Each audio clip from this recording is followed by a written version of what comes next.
Shalom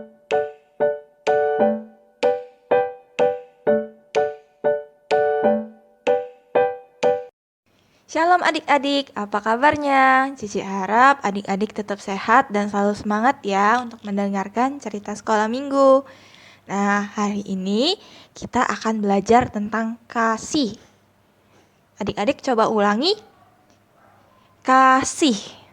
Nah, sebelum kita memulai cerita kita pada minggu ini, kita berdoa dulu ya. Semuanya lipat tangan, tutup mata, ikutin Cici berdoa. Tuhan Yesus, terima kasih. Hari ini kami boleh mendengarkan cerita sekolah minggu. Tuhan, berkatilah agar kami duduk diam. Terima kasih Tuhan Yesus. Di dalam nama Tuhan Yesus, kami berdoa. Amin. Nah, adik-adik, minggu ini cerita kita diambil dari 1 Yohanes 4 ayat 7 sampai 9. Nah, sebelum kita memulai ceritanya, Cici akan bacakan dulu ya. Dari 1 Yohanes 4 ayat 7 sampai 9. Demikian firman Tuhan. Allah adalah kasih. Saudara-saudaraku yang kekasih, marilah kita saling mengasihi. Sebab kasih itu berasal dari Allah, dan setiap orang yang mengasihi lahir dari Allah dan mengenal Allah. Barang siapa tidak mengasihi, ia tidak mengenal Allah. Sebab Allah adalah kasih. Dalam hal inilah kasih Allah dinyatakan di tengah-tengah kita, yaitu bahwa Allah telah mengutus anaknya yang tunggal ke dalam dunia supaya kita hidup olehnya. Nah, demikianlah firman Tuhan kita pada hari ini diambil dari 1 Yohanes pasal 4 ayat 7 sampai 9. Nah, seperti yang di awal tadi Cici sudah katakan, kalau hari ini kita belajar tentang kasih. Benar sekali adik-adik. Kasih. Nah, kasih ini Tuhan sudah nyatakan di dalam hidup kita. Bentuknya seperti apa, Ci? Tuhan kasih kita kasih seperti apa maksudnya? Nah, Tuhan sudah datang ke dunia untuk menebus dosa-dosa kita. Itu semua adalah karena kasih karunia dari Tuhan. Dia mengutus anaknya, Yesus Kristus, untuk menebus dosa-dosa kita. Jadi, kita yang seharusnya berdosa ini masuk ke dalam neraka, tetapi karena Tuhan sayang dan juga Tuhan mengasihi kita, maka kita tidak akan dimasukkan ke dalam neraka. Karena Tuhan sudah datang dan menebus dosa-dosa kita. Nah, karena kasih karunia Allah, Tuhan merelakan anaknya, yaitu Yesus Kristus, untuk mati di kayu salib. Sehingga kita, orang-orang berdosa yang seharusnya dihukum, tapi kita tidak akan dihukum. Nah, itulah bentuk kasih Tuhan kepada kita. Nah, seperti yang di dalam 1 Yohanes pasal 4 ayat 7 sampai 9 katakan, kalau Tuhan sudah menunjukkan kasih-Nya terlebih dulu kepada kita dengan mati di atas kayu salib. Nah, begitu pula dengan orang-orang yang percaya kepadanya.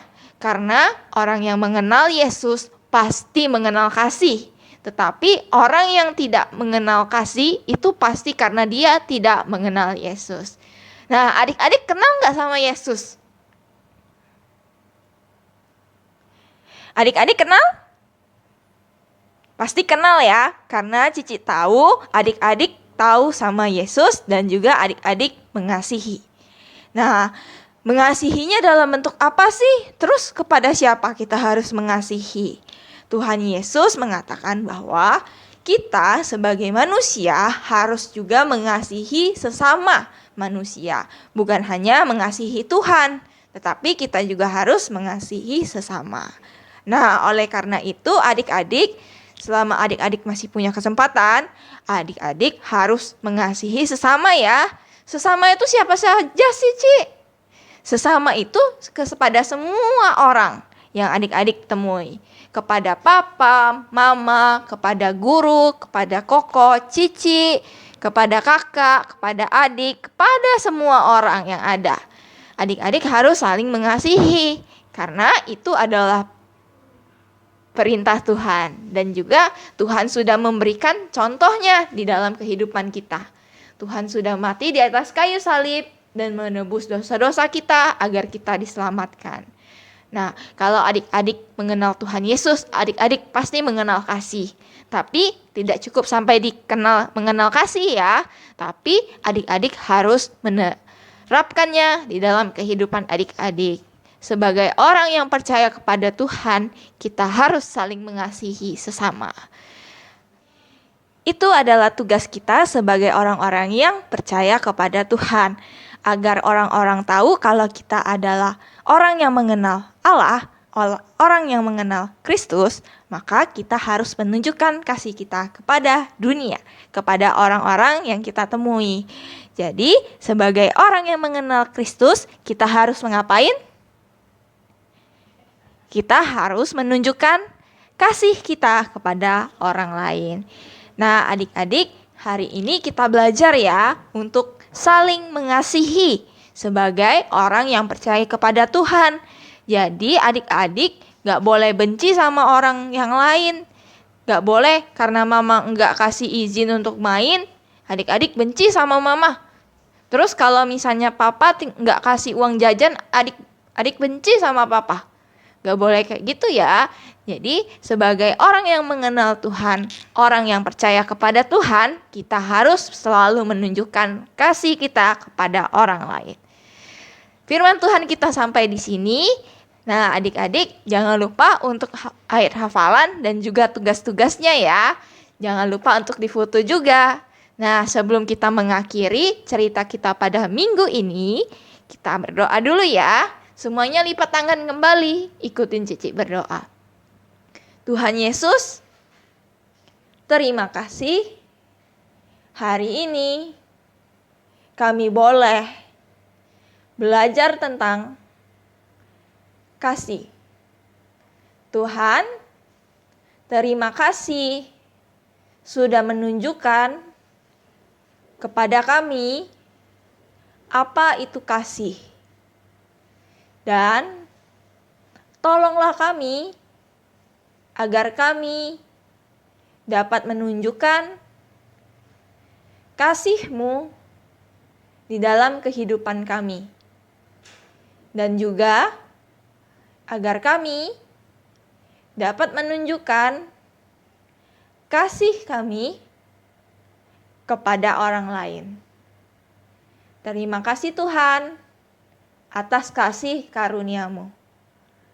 Di dalam nama Tuhan Yesus, kami berdoa dan mengucap syukur.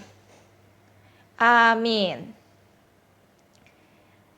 Ya, seperti itu cerita kita selesai sampai di sini. Tapi jangan lupa minggu depan kita ketemu lagi ya.